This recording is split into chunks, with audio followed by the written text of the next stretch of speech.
सबसे पहले मुझे ये बता दो कि आप में से कितने ऐसे बच्चे हैं जिनको केमिस्ट्री का नाम सुन के बहुत ज्यादा डर लगता है। प्लीज कमेंट जरूर करना।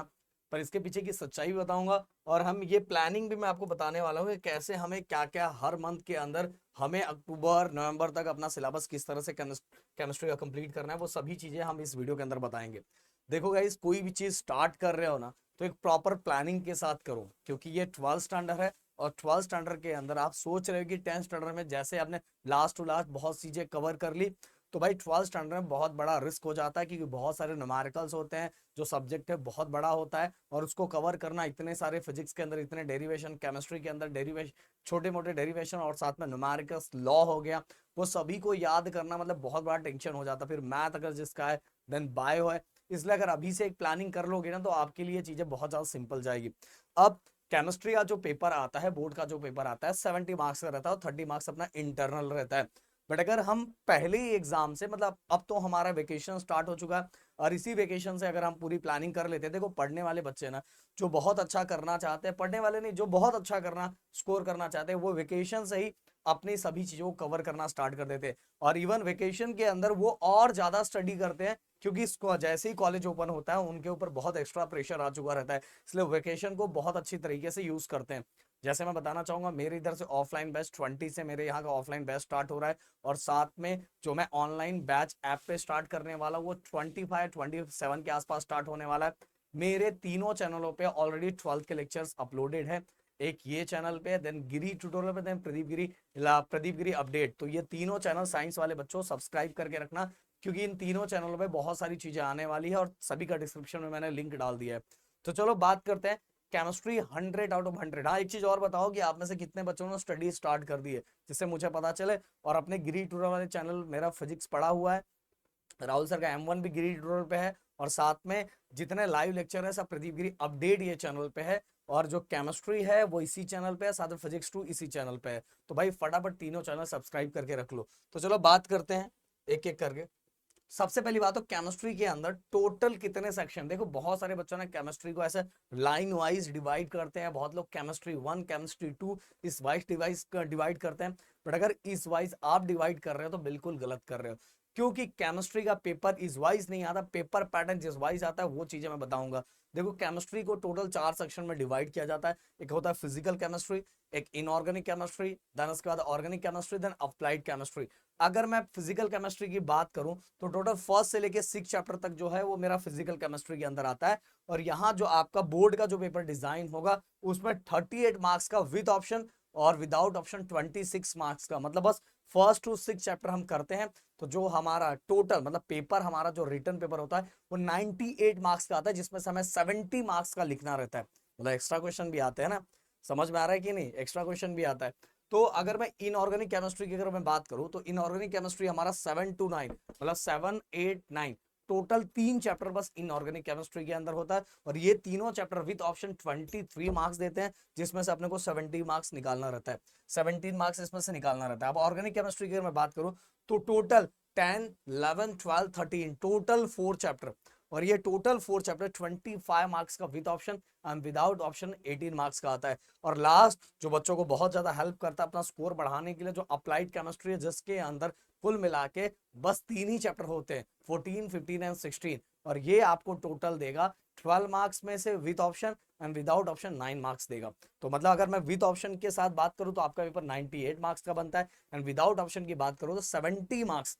ओके, 70 मार्क्स, 70 प्लस इंटरनल में 30, ये हो गया टोटल 100 आउट ऑफ 100। अब अगर आप बस लाइन वाइज चीजें पढ़ते जा रहे हो, देखो एक तरीका मैं बताऊंगा कि जब आप पढ़ना स्टार्ट करें, ऑलरेडी आपके पास पूरा कंटेंट रेडी है, अपने पूरे चैनल पे सब कुछ है, तो आप पढ़ना अभी से स्टार्ट कर सकते हो। और इस बार तो हमारी प्लानिंग है यूट्यूब पे पूरे एक्सरसाइज के वीडियोस भी डालना, जिससे आपकी बहुत ज्यादा हेल्प हो जाएगी।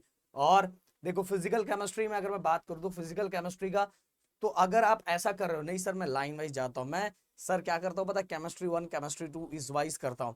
तो लास्ट टू लास्ट बहुत, क्यों देखो स्टार्टिंग में अपने को जोश बहुत ज्यादा रहता है, बहुत ज्यादा जोश रहता है, इसलिए मैं बोलूंगा सेक्शन वाइज जाओ। कुछ फिजिकल केमिस्ट्री में से करो, कुछ इनऑर्गेनिक केमिस्ट्री में से करो, कुछ ऑर्गेनिक केमिस्ट्री में से करो, कुछ अप्लाइड केमिस्ट्री में से करो। जिससे क्या होगा कि आपके मार्क्स कुछ कुछ फिक्स होते जाएंगे। आपने फिजिकल में से कर लिया, देन अगर आपने पूरा ही फिजिकल कर लिया तो समझ लो आप इतने सेक्शन छोड़ रहे हो, क्योंकि आपका पेपर ऐसे ही डिजाइन होता है। फिजिकल का इतना, इनऑर्गेनिक का इतना, ऑर्गेनिक का इतना, अप्लाइड का इतना। प्लीज कमेंट करके बताना कितने बच्चों को ये बात नहीं पता था। इसके बाद अगर मैं पेपर की बात करूं कि कितने इजी क्वेश्चंस आते हैं, तो 29 मार्क्स इजी आते हैं। एवरेज अगर बोलूं कि एवरेज लेवल पे जो क्वेश्चंस होते हैं वो 49, और डिफिकल्ट लेवल के जो क्वेश्चन है 20 मार्क्स। अब सर डिफिकल्ट मतलब क्या, जेई मेंस के लेवल का? अरे भाई नहीं, बिल्कुल नहीं, सीईटी के लेवल का भी नहीं होता क्वेश्चन ये क्वेश्चंस कैसे, जो लेंथी क्वेश्चंस होते हैं उसको हमारे बोर्ड के पेपर में डिफिकल्ट बोला जाता है। जो न्यूमेरिकल्स होता है उसको बहुत सारे बच्चे डिफिकल्ट कंसीडर करते हैं, और ये भी अगर थोड़ी सी प्रैक्टिस करोगे तो ये भी मार्क्स आपके पास आपको फटाक से मिल जाएंगे भाई। अब चलो अगला जो मैंने डिसाइड किया, देखो अप्रैल, अप्रैल के बाद हमारा मई, जून, जुलाई, अगस्त, सितंबर, अक्टूबर। अक्टूबर तक का मैं मंथ दिया हूं, क्योंकि नवंबर और दिसंबर, नवंबर से तो आपको रिवीजन करना स्टार्ट कर देना चाहिए। जो अच्छे पढ़ने वाले बच्चे हैं, जो बहुत अच्छा स्कोर करना चाहते हैं, क्योंकि इस नवंबर के एंडिंग से बहुत सारे कॉलेजेस के अंदर प्रीलियम स्टार्ट हो जाता है, और बहुत सारे जगह पे बहुत मतलब प्रीलियम के प्रैक्टिकल भी हो, कहीं तो 2-2 3 दिन प्रैक्टिकल लेते हैं, कहीं जगह पे दिसंबर में भी स्टार्ट होता है। बट टारगेट अपने आप पहला यही रखो कि आपका अक्टूबर नवंबर तक आपका सिलेबस पूरा कंप्लीट हो जाए। तो देखो गाइस मैंने कैसे रखा है कि अगर मैं अभी बोलूं कि अभी 1-2 दिनों में अगर आप स्टार्ट करते हो, तो आपको अप्रैल मंथ में फिजिकल केमिस्ट्री का एक चैप्टर, इनऑर्गेनिक केमिस्ट्री का एक चैप्टर, ऑर्गेनिक केमिस्ट्री का एक चैप्टर, बस मतलब कुल मिला के अप्रैल मंथ में बस 3 ही चैप्टर करने हैं, ओनली 3 चैप्टर। क्योंकि अभी अपने पास इतना अच्छा खासा टाइम है ना, हम डिटेल में सब चीजें देख सकते हैं, उसको न्यूमेरिकल्स कर सकते हैं, सब कुछ कर सकते हैं। बट एक चीज याद रखना, जब फिजिकल केमिस्ट्री कर रहे हो, जैसे फिजिकल केमिस्ट्री हो रहा है, इनऑर्गेनिक केमिस्ट्री का एक पार्ट करने के लिए आपको क्या करना है पता है, कि फिजिकल केमिस्ट्री को भी एक बार देखते जाना है। जो चैप्टर आप कर रहे हो तो उसको देखते जाओगे तो वो चीजें भूलोगे नहीं। मैं बोल रहा हूँ रिविजन साथ में करते जाओ।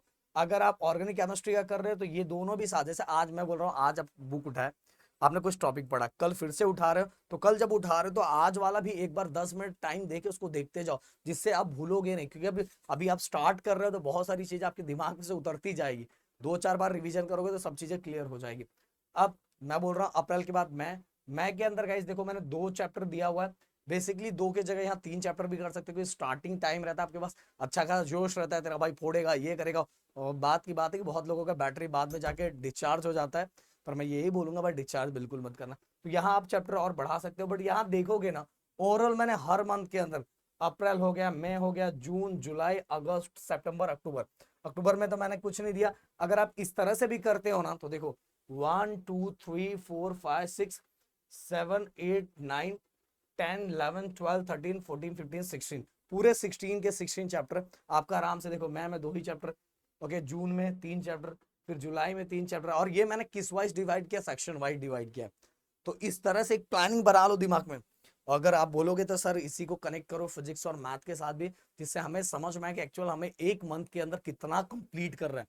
अप्रैल मंथ में फिजिक्स, केमिस्ट्री, मैथ का कितना कंप्लीट करना है, देन जून में, जुलाई में, अगस्त, सितंबर में कितना कंप्लीट करना है, ओवरऑल एक बना के दो। तो भाई अगर बोलोगे तो प्रदीप सर आप लोगों के लिए लेके आ जाएंगे। बट रिक्वेस्ट है, प्लीज पढ़ना स्टार्ट करो। ऑलरेडी लेक्चर रिकॉर्डेड पूरा ही अभी का अभी बनाया था हमने, फ्रेश कंटेंट एकदम बनाए हुए हैं, तो प्लीज उसको देखना स्टार्ट करो। और हम अभी एक्सरसाइज भी स्टार्ट करेंगे, जिससे आपकी दोनों चीजें होती जाएगी। और साथ में ऐप पे भी कोर्सेस आने वाले, तो जिसको हमसे डायरेक्ट पढ़ना है, 25 अप्रैल को लॉन्चिंग होने वाला है, तो भाई वेट करना। मिलते हैं नेक्स्ट वीडियो में। Thank you so much guys, जय हिंद एंड जय महाराष्ट्र दोस्तों।